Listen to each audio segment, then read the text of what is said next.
Hereby contracts again, and today, guys, I'm here to do another anime review, and the anime review is to Boku no Hero Academia Season 2, Episode 3, guys.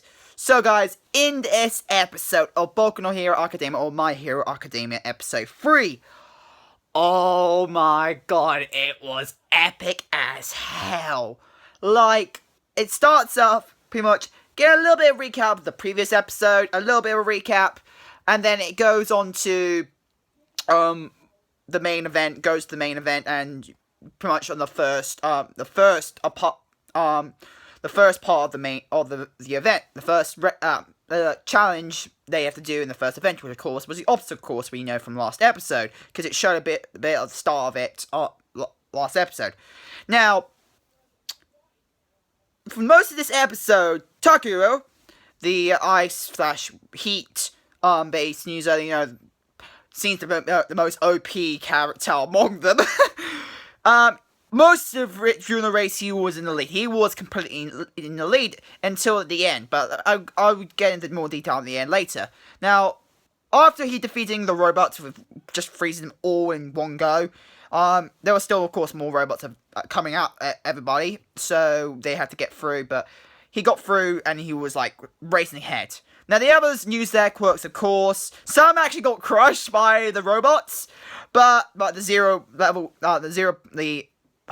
0-point robots, but, some who got, like, very, hard or, like, stronger base abilities, like, steel-based abilities, or able to strengthen your skin to make sure it goes so hard that you can't re-pierce it or take proper damage from impact.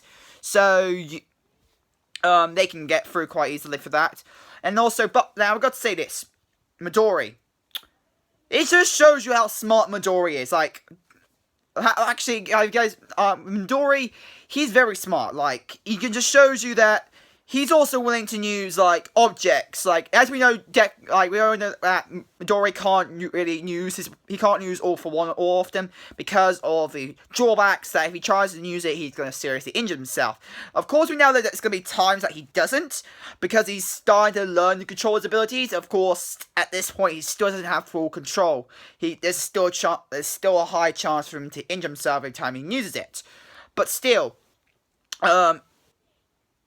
that means, of course, he has to rely on other methods. Of course, after people destroying some of the robots, he actually used one of the remains of the robots as a shield to, well, defend himself to get through specific parts of the course.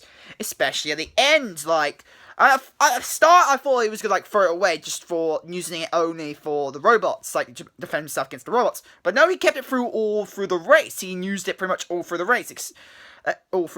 Which I'm surprised he did. Like, I was expecting to maybe throw out afterwards and see if he can get through other means. Actually, I was also expecting to use his quirk at the end.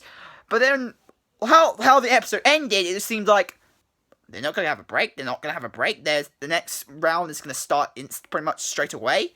I was, like, shocked about it. Like, okay, that means Midori won't have time. I didn't even know about that. Like, that's why I was, like, wondering why he didn't use his quirk at the end. But like I said, I'm gonna get more detail about that later.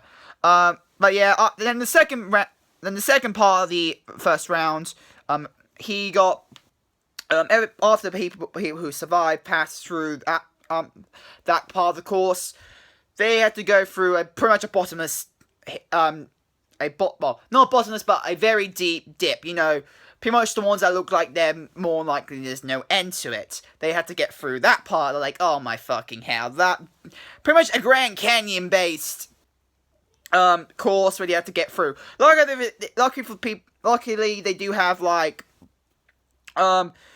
pillars / rope for the people to get through if they can't go through, by other means. Like, after all, it's still technically a cavern. Because that means it's going to have a big, giant dip. That means if you fall, you're giving deep shit. But pretty much, and a lot of people will be using it. A lot of people get passed through that. And again, people got through, especially the ones who were in the lead. Like Tucker, like, he's been in the lead from the beginning since the last episode. He's been in the lead.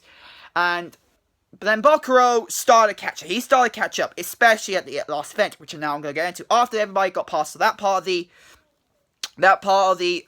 second round, or the second part of the second course of the second round, the first round, they got to the third part of the first round, which is a minefield, a giant minefield, and they have to run through it. They have to go through that minefield and probably go through it. They can't go through. They can't go around it. They have to actually go through it. Of course, to make it somewhat easier, even though technically they didn't have to do that, but to make it somewhat easier, they showed where the mines are. But just imagine how freaking long, how long the freaking field is, how far it goes. Even if you know where the mines are, as is that long, you can accidentally, unconsciously accidentally hit a freaking mine. But yet again, heroes, so that's one thing why, even if you do know the mines are there, how fucking long that field is. You can mentally do something wrong, and you might end up causing one of the mines to explode. And of course, some of the characters end up doing that, which is quite funny. Plus, you've got people there who, far behind, who have to take the risk of actually storming through, even though it's going to end up causing them to explode the mines, which makes sense because and also these mines they're not deadly. Well, all mines can be deadly, of course, but for heroes, obviously, it's not good. They're not they've been designed to not be powerful enough to seriously kill them.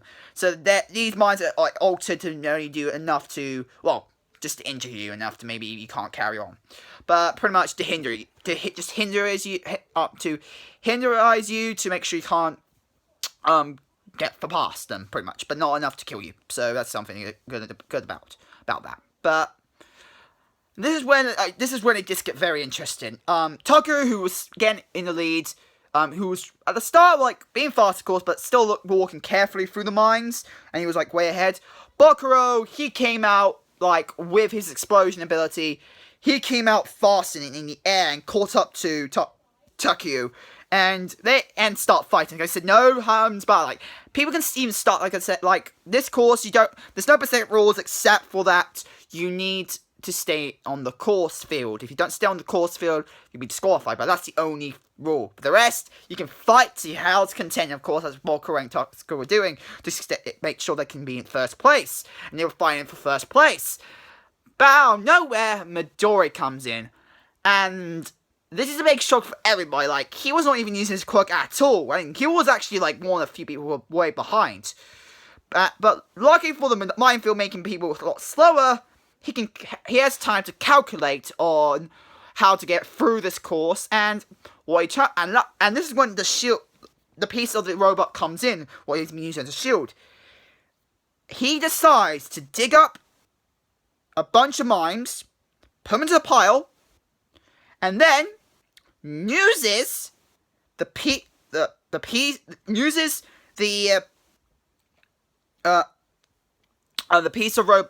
robot he's been using as a shield, and then he pretty much uses it as a protection device and body slams himself into the bombs, into the mines. He bombs himself into those pile of mines by using the shield as the force to defend himself from the impact. He used the impact of the bombs by using the shield as to blast him off further with high speeds and catched up to the people in front, Takeru and Bokuro, which it was oh my god, Midori. But there was a chance that he could, of course, once he started losing speed, Midori was in the air calculating how he can get speed back and actually get ahead of them.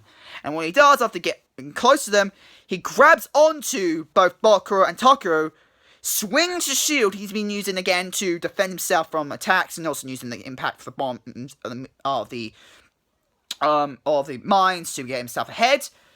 He does that again.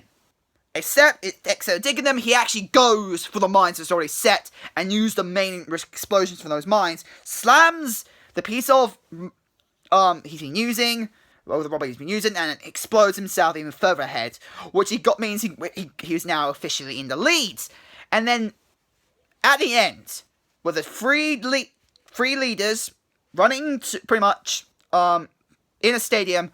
Midori, he won. He ends up winning this round. He ends up winning the first round. He became first in the first round. I was like, hell yeah! Like, someone, like, it just showed you guys. Midori proved that the turtle can win the race. Like, if you really see the connection in this episode, like, between the classic fairy tale, the hare and the tortoise.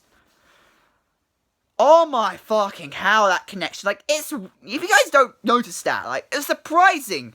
Like, even though it got more action-packed, there may a lot of, like, there's still a lot of things that's not connected to it, but if you think about the connection, there was a lot of connection between the race between the hare and the tortoise. Now, of course, the laziness wasn't really added, like, with the hair part of it. Like, there was no laziness that everyone was going to fall out. But you think about it, how Taku and Boku were going at it, they were fighting each other. And that can be represented as the sleep or the laziness of the hair. Like, they will not focus on just the race. Because really, if Taku or Boku weren't fighting, they can still keep on using their quirks and make themselves even faster than Midori was using the piece of robot using the mines to increase his speed. If they just focused on the race, not fighting each other, there's a strong chance they could have won.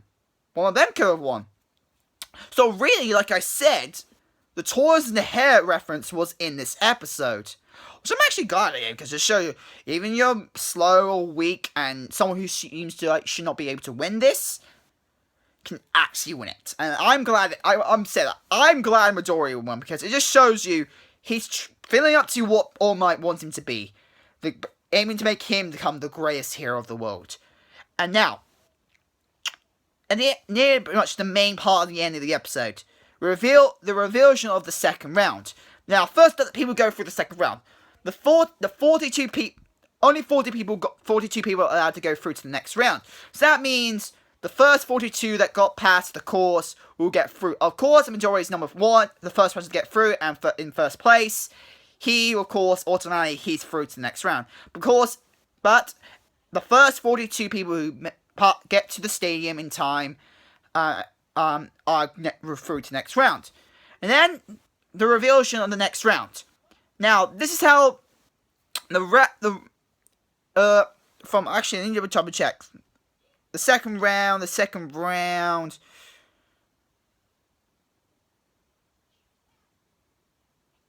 see, I'm just getting the...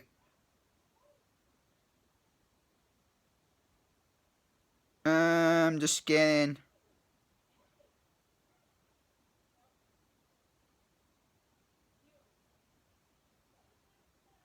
Sorry guys, I'm just using... Man, I'm going to turn off the sound quickly. Hope that didn't give me copyright.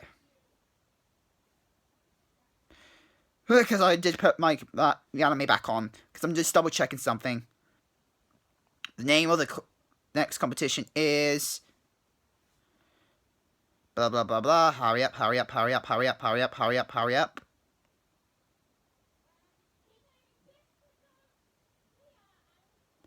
Okay, the cavalry battle. Cavalry battle. It's the cavalry battle. Pretty much, I think we remember correctly, we've seen the cavalry battle. I believe we did already. Like, I remember correctly, well, I think we did see I might be wrong, but it seems like the characters have experienced the cavalry battle before. But yeah, pretty much, they form a team, and they have to form a team of 2 to 4 people. That's what they have to do. Now, they have to form a team and do the cavalry battle. Now, with this, this is how the cavalry battle is going to work. The team, they're going to be split into teams. And, here's the kicker. Depending on your ranking, to gain points, you need to defeat your opposing teams, and opposing opponent. And each opponent will have points on them. Each of the 42 players will have points on them. And from lowest to the highest, from the 42th player to the first player, they add up by 5. So, they had points. So that means, like I said, depending on your ranking, you get a specific amount of points. And the point system, the minimum of points you get is 5. And of course the lowest person in the lowest ranking is 42. That means 42 is 5 points. But each time a rank goes up, another 5 is added on. So 42 to 41, 42 will be 5 points, when 41 will be 10 points. So each rank going up, 5 points is added. So, and when it got revealed, the first place news that the person in first place is worth 10 million. 10 million points. 10 million points! And that just shows you, as Midori is in first place. And we already know he has a hindrance on him with his ability. There's one big problem about coming first in the first round. Is that now you're a big and major target to people to aim for. Of course, if you're a fucking OP character, like a fucking OP as fuck character, like Takeru, people would be more afraid to go for someone who's ranked number 1. But people can already know that Midori, how he won his race. He was not using his quirk. Plus, that means people had to speculate, of course, what his quirk could be, and what the hindrance of his quirk could be. But you also know, technically, Midori himself, he's really weak. Like, he's one of the weakest characters among them right now. Well, one of the weakest heroes among them, technically.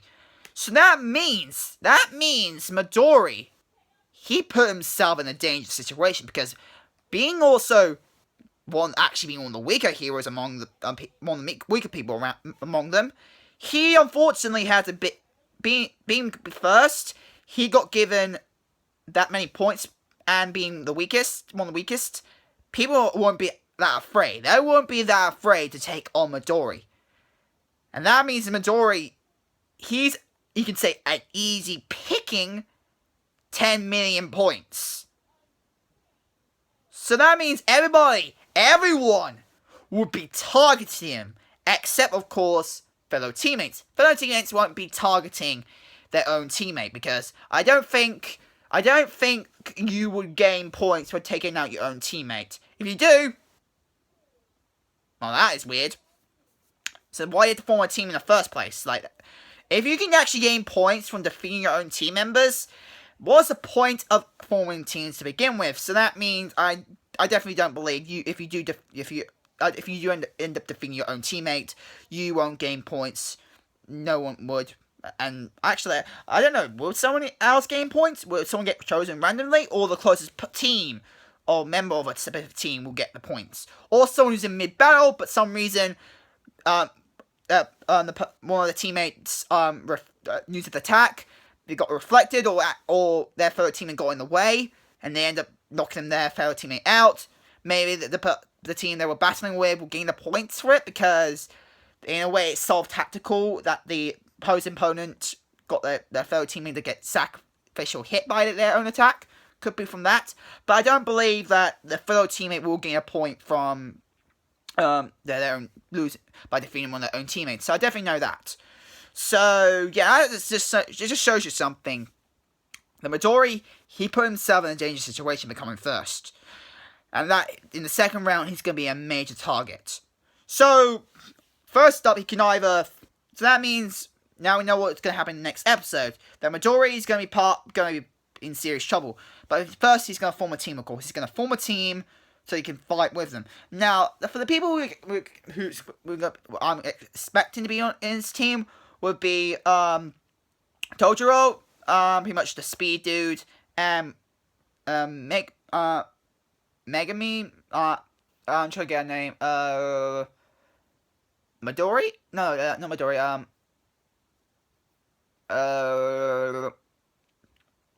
Minami, I think, levitating girl, pretty much. I believe they might be part of his team, But that makes 3. That means there's still room to one more person. So we can either go for an OP character like Takeru or Boku, but if it's Boku, I actually won't be surprised if Boku will be part of Midori's team. Reason why I won't be too surprised is because this is shown in anime, and they have shown rivals being in the same team a ton of times in shown anime. So I won't be surprised that they're being the same team. And yet again, Takuro, as technically still a rival to Midori, but yet again, Midori and Takuro, Takuro does respect Midori. Like, he doesn't hate Midori like Bakuro does. Like, Bakuro, fucking hell.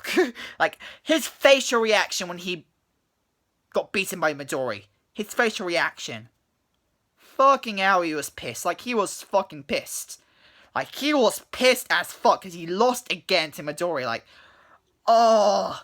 I'm still surprised why Bakuro is trying to aim for my hero, because he's more fitting to be a fucking villain. But I digress from that, but, oh, I'm just gonna say, the anime, this episode was awesome. Just gotta say, this episode was fucking awesome. I can't wait for the next episode. Now, animation quality, oh my god, the animation looks so good. Studio Bones, well done. The animation looks so fucking good, especially on the final part of the first course. That looked good. Holy sh! And also the entrance scene, the scene entering the stadium. That looked gorgeous. Oh, I love the animation for that and the art. Oh, that looks so good. And I've got to say, I've got to mention that I rarely mention music because some reason, even though I hear the music quite often, some reason I don't really fully pay attention to music. But I got to say, the music. Oh my god, I love the music that was in this episode because it's so impactful and somewhat emotional as well. And Midori, again, he did deserve. Like, he used his smarts, he used his ability, he used his skills to get through it without using his quirk. Midori, my man, you deserve to be in first. Being again, bad movie on your part because you're now going to be a complete target for everybody to go and defeat you in the first round, and the second round, so they can earn 10 million points. But yeah, overall, that's all I got to say. And guys, that's my anime review to Boku no Hero Academia Season 2, Episode 3, guys. Or My Hero Academia Season 2, Episode 3. Hope you guys like it. Control fans stay. If you guys want something mail, give me a description down below. My and yeah, hope you guys like it. Comment, subscribe, and I'll see you guys later. Bye, guys!